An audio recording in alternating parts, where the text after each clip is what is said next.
again, my name is Lieutenant Ryan Frazier with the Anne Arundel County Police Department. I'm our Director of Media Relations.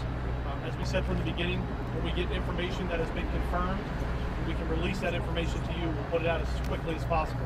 So we wanted to have this press conference again just to give you guys an update on some information that we can put out about the victims, so that way we can start that healing process. So with that, I'll introduce our acting chief, Cramp, and then after Chief Cramp, we'll have Jen Corbin again from our mobile crisis that will talk about that healing process with these victims and with the families.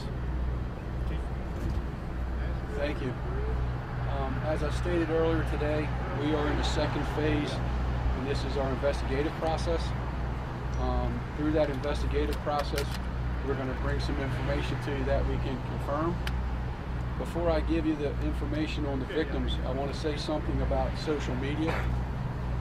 The Anne Arundel County Police Department is very, very aware of what information you have on social media.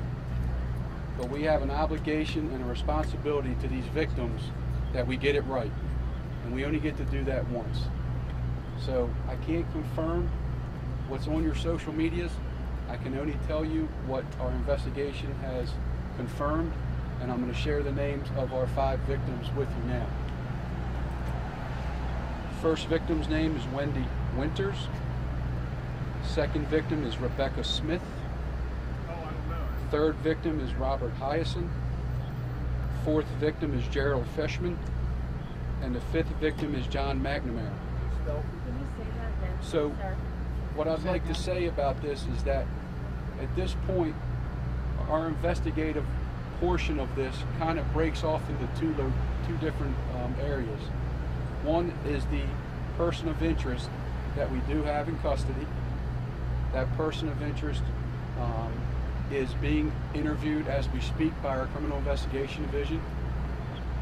We do not believe, and we know through the investigation, that there are no further threats to the Capital Gazette newspaper or to the area around 888 Bestgate Road. What I also would like to tell you is that the Anne Arundel County Police Department, with our partners throughout Anne Arundel County government, Annapolis City, the state, we work very well together. We have the best interest and well-being of our victims in mind. We have a warm line for Anne Arundel County. That number is 410-768-5522. And I would urge any persons who witnessed anything that occurred this evening, were walking by the address of 888, was near the address, who just need someone to speak to, I would urge them to call that line. Jen Corbin will have additional staff ready for this evening for any influx of phone calls, and I'm going to allow her to explain the warm line and the issues behind that in a second. I want to end on this. We have a responsibility and an obligation to these victims. Everyone in the Anne Arundel County Police Department and all of our allied agencies, all of our government officials, we are deeply saddened by what happened today. We're deeply saddened that we had to make those notifications, and we're deeply saddened that a person had to take this into his own hands, and this is a result. So I'm going to bring Jen Corbin up, and we're going to talk about the warm line real quick. Chief, can you please tell the names again? I'll make sure everybody gets it. So good evening. Just to kind of explain what's happened, my staff has been here since this occurred. We have been involved in the reunification of the witnesses to their families, along with notifying the families of the people who've lost their lives. For the warm line, basically what we're asking is anyone who spoke with us today, or anybody who maybe did not make contact with us through investigations, that they can reach out through that number. We have licensed clinicians on 24 hours a day. We will come out and help you in any way possible. What I'm going to ask is that we're not using that number to call for information on the investigation. That is not what this number is for. This number is for people who have witnessed and might need assistance getting through the trauma piece of this.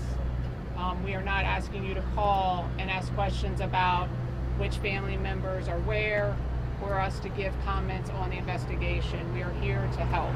So that number is for family and witnesses to call in. We will be available all night long. We can come out if people need it, or discuss how people are doing by phone. Thank you. Okay, so again, that's the information that we have to hold true to what we said in the beginning of this. As soon as we have information, we'll get it out. So that was the purpose of calling this press conference. Again, that warm line number is 410-768-5522. So that's the number to call for anyone that needs assistance and needs to talk to somebody for support. Thank you. Yeah. So So the first is Wendy Winters. That's spelled W-E-N-D-I. Last name is Winters, W-I-N-T-E-R-S. Can we get ages? Yeah, this is all that I have at this point. Second is Rebecca Smith, R-E-B-E-C-C-A, Smith, common spelling. First name is Robert, and the last name is Henry, Ida, Adam, Sam, Ocean, Nora. Again, that's H-I-A-A-S-O-N. Gerald Fishman, G-E-R-A-L-D. Last name Fishman, F-I-S-C-H-M-A-N.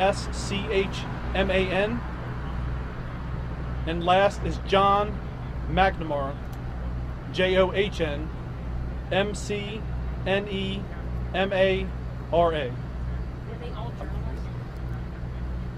It's my understanding that all are employees of the Capital Gazette. M-C-N-E-M-A.